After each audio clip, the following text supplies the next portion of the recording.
Okay, this is a video of my new BendPak lift.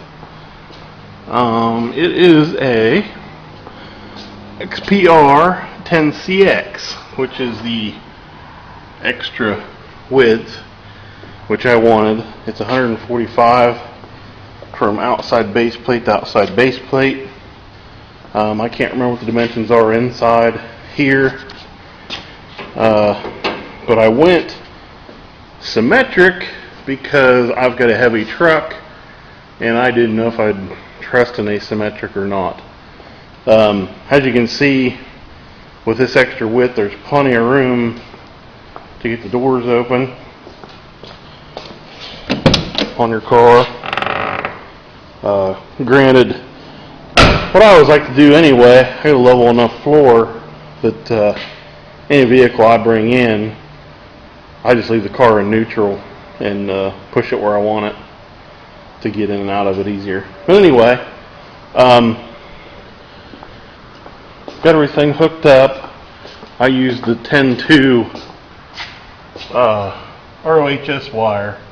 It's flexible like an extension cord. A little heavier jacket, so it will be hard to get it wired into a 1/2 inch socket here, but you can shave it a little bit to get it in. I use a little bit of lubricant as well, but obviously 220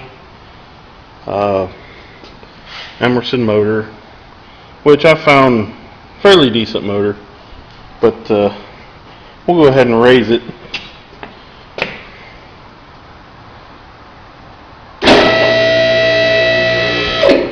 Granted, I already have everything all set up.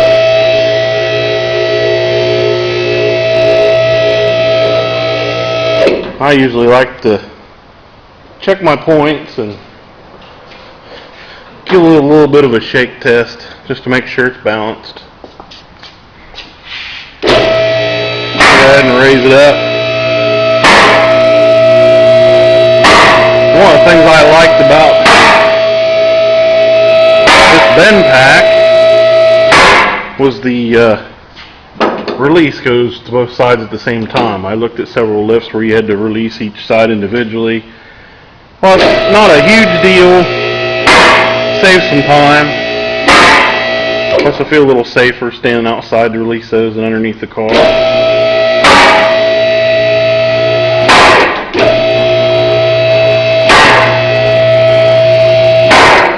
And we lower her back down on the safeties.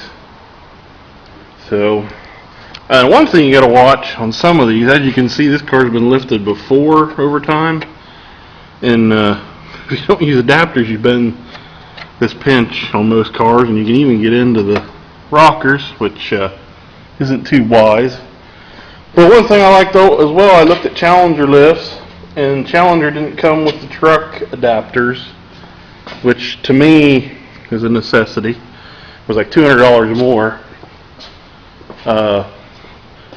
That's a pretty stable lift. I like it pretty well. Granted, there's no motor in this car or anything right now, but it does pretty well. But even on just, standard Mustang, you pretty much have to use adapters, like I said. Works pretty well. But my installer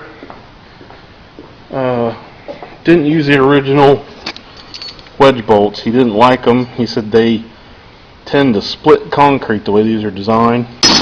So he actually used a Simpson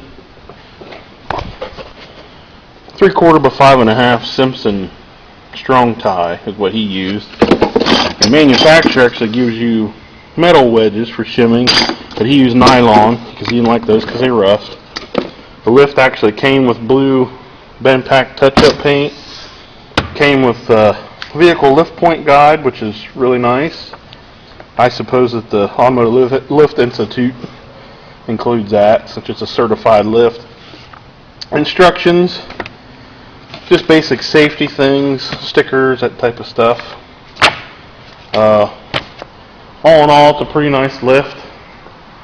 I actually have 6 inches of 6.5 inches of concrete rebar. I actually redid this pad and tied it in to what was existing. But I would say, all in all, it's a pretty nice lift. I like it so far. Used it a few times. I haven't got my Dodge truck on it yet, but that'll be the true test. So when I do, I will post another video of that. Alright. Any questions? Shoot me an email.